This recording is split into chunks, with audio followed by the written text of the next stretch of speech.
नमस्कार साथियों, स्वागत है आपका नवीन खबर के एक और ताज़ा तरीन वीडियो में। देखिए, हम जब भी सोना चांदी के जेवर खरीदने जाते हैं तो हम में से कई लोगों को इसकी जानकारी नहीं होती कि किस तरह से जेवर खरीदने चाहिए। और होता यह है कि इससे ज्यादातर लोग धोखेबाजी का शिकार हो जाते हैं, क्योंकि हमें पता नहीं होता कि इसमें कितनी शुद्धता है, कितनी नहीं है। तो आइए एक भाई साहब से पूछते हैं कि सोना चांदी के जेवर खरीदने जाएं तो किस तरह से जेवर को खरीदना चाहिए ताकि हम किसी स्कैम का, किसी धोखेबाजी का शिकार ना हो सके। तो नमस्कार भाई साहब, आप हमारे पहले भी कई वीडियो में आ चुके हैं, आपका फिर से स्वागत है। ये आपकी ज्वेलरी की दुकान है, तो थोड़ा जानकारी में बताइए कि अगर कोई जेवर खरीदना चाहता है तो उसे किन बातों का ध्यान रखना चाहिए और किस तरह से जेवर खरीदना चाहिए। जैसे कुछ आज सैंपल बताइए उसके उदाहरण के रूप में। गवर्नमेंट ने अभी एक हॉलमार्क लॉन्च की है 3-4 साल पहले, हॉलमार्क जो उसकी शुद्धता को दर्शाता है। लेकिन वो तो लिखा रहता है, पर उससे हम कैसे पता करें कि वो जो लिखा है वो सही है। गवर्नमेंट ही सर्टिफाई करती है, हॉलमार्क सेंटर है, ओके, उसकी शुद्धता को वही वेरीफाई करते हैं। तो जैसे कुछ दिखाइए आप, तब समझ में आएगा हमें। जैसे सोने में फूल है, पत्ती है, मंगलसूत्र जो आते हैं, मतलब जिस वेट के हिसाब से 2-3 एक आता है 92 का 61.6, जिसे अपन कहते हैं 20 कैरेट। अच्छा।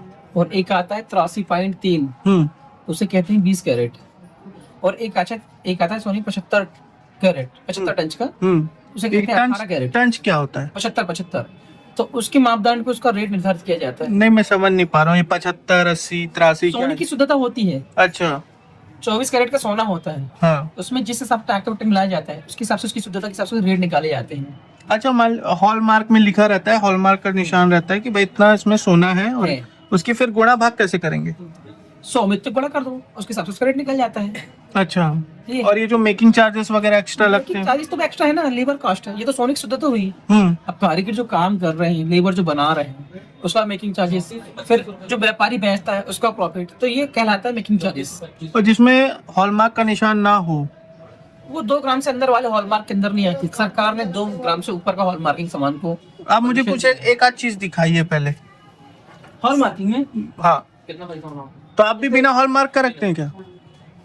2 ग्राम के अंदर हॉलमार्किंग नहीं रहती। नहीं रहती। जैसे इसमें आप कैमरा जूम कर पाए तो नहीं देख पाएंगे आप। दिख रही है? ये तो आप ही की अंगूठी है। हाँ, तो ये भी तो दुकान की मेरी है। अच्छा, आप ही की। दुकान ही मेरी कितना है। लिखा है इसमें, कैसे पता करेंगे? दिखाइए। अभी आप देखिए 20 कैरेट लिखा हुआ है इसमें, 83.3 लिखा होगा। कैमरा इसको फोकस नहीं कर पा रहा है। चलिए ठीक है। आ रहा है कितने? 83। 83-30। ठीक है। ये 20 कैरेट का लगे। हाँ। और शायद कुछ दिखाता हूँ आपको, इसमें शायद समझ में जाए।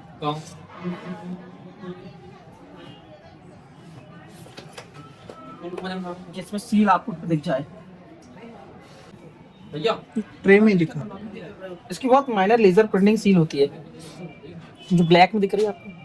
अभी कैमरा उतना नहीं दिखा पाएगा उसको। इसको लेंस के थ्रू देखा जाता है। ठीक है। इसका वजन कीजिए एक बार। ये पेयर में ये कितना वजन है इसका? 250। अच्छा, पेयर में निकालना। भाई कितने का होता है? कितने टंच का है आपके हिसाब से? 20 कैरेट का। 20 कैरेट। 10 ग्राम में 84 ग्राम सोना, 8.5% सोना कहते हैं। 8.3 सोना उसमें। अच्छा। 10 में। उसके हिसाब से इसके रेट निकलते हैं। ठीक है, ठीक है।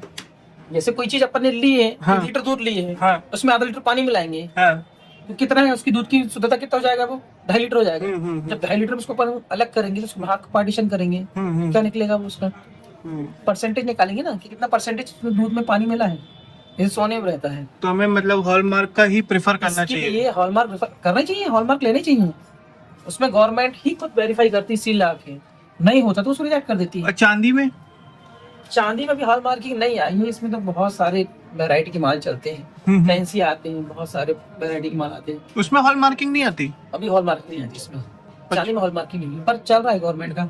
इसके लिए गवर्नमेंट ने एक BSI ऐप लॉन्च की है। जिसको गोल्ड लेना है तो BSI ऐप डाउनलोड कर लीजिए, इसमें पूरी जानकारी दी गई है।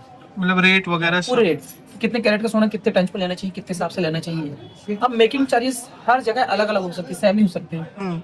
अच्छा, मान लीजिए कोई 1 तोला सोने का कुछ लेता है, यानी 10 ग्राम का, और उसमें मान के चलते हैं 80% सोना है, यानी 80 टन का है, तो उसकी जो वैल्यू निकलेगी वो 80 ग्राम सोने की निकलनी चाहिए।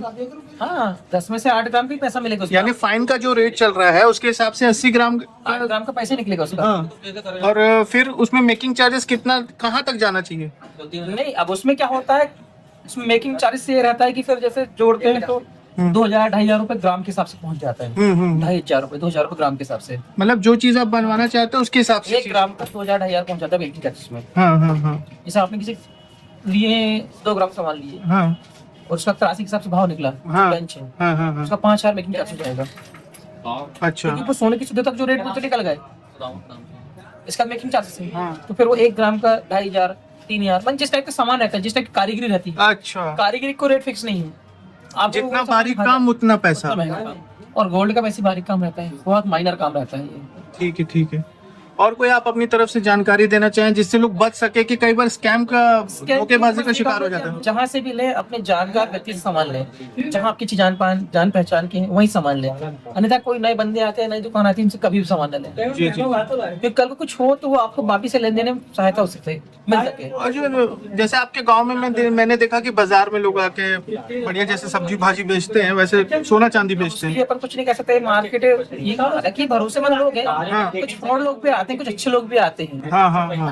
अब सबके साथ कंपेयर नहीं कर सकते उन सब लोगों को। अब उसको जांच कैसे सकते हैं कि ये फ्रॉड है ये सही है? वो तो कस्टमर समझे, उसका विवेक है। जो पहले से व्यापारी हैं उनसे लेन देन रखें, जो नए आ रहे हैं उनसे लेन देन ज्यादा ना रखें।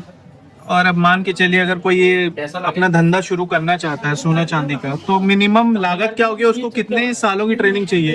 इसमें ट्रेनिंग की नहीं, जान पहचान की जरूरत पड़ती है। सबसे बड़ी बात ये है, जान पहचान सामान, जान पहचान सामान बहुत जरूरी है इसमें। फर्क सोने की फर्जी वाले बहुत चल रहे हैं आजकल, फर्जी हॉल मार्किंग भी आ रही है, इसलिए उसको चेक करना सीखना चाहिए सबसे पहले कि ये सोना सही है कि नहीं। इसलिए उसको जानना बहुत जरूरी कि सोना या चांदी है। अच्छा। आजकल स्कैम बहुत चल रहे हैं इस चीजों में, बहुत फर्जीवाड़े चल रहे हैं। बाहर से लोग उसमें पॉलिश करा के बेच दे रहे हैं, उसे गोल्ड में हॉल मार्क लगा ले रहे हैं, नकली वाला उसको सेल कर दे रहे हैं। तो उसे सुनारी में करते हैं, घिस के देखते हैं सामानों को कसौटी में। ये सबसे सुनारू की बहुत पुरानी पहचान, आज से बहुत कहना चाहिए कि जब सुनारी चालू हुई है। नहीं, कोई करना चाहता है ये काम शुरू, धंधा शुरू करना चाहता है, उसकी लागत के ऊपर डिपेंड है। मतलब मिनिमम कितनी लागत होगी? मिनिमम देखिए, यदि आप छोटे मोटे व्यापारी तो कम से कम 10-15 लाख रुपए। छोटे मोटे छोटे मोटे 10-15 लाख। और सीखना पड़ेगा कितने सालों तक? सीखना ये किसी के पास आप बैठ के जानकार बन सकते हैं, सीख सकते हैं। फिर भी 1 आध साल, किसी अनुभव आदमी में नहीं, 2-3 महीने में सीख जाएंगे। 2-3 महीने में? किसी क्लास नहीं होती, बस जान पहचाना रहता है, बस ये है।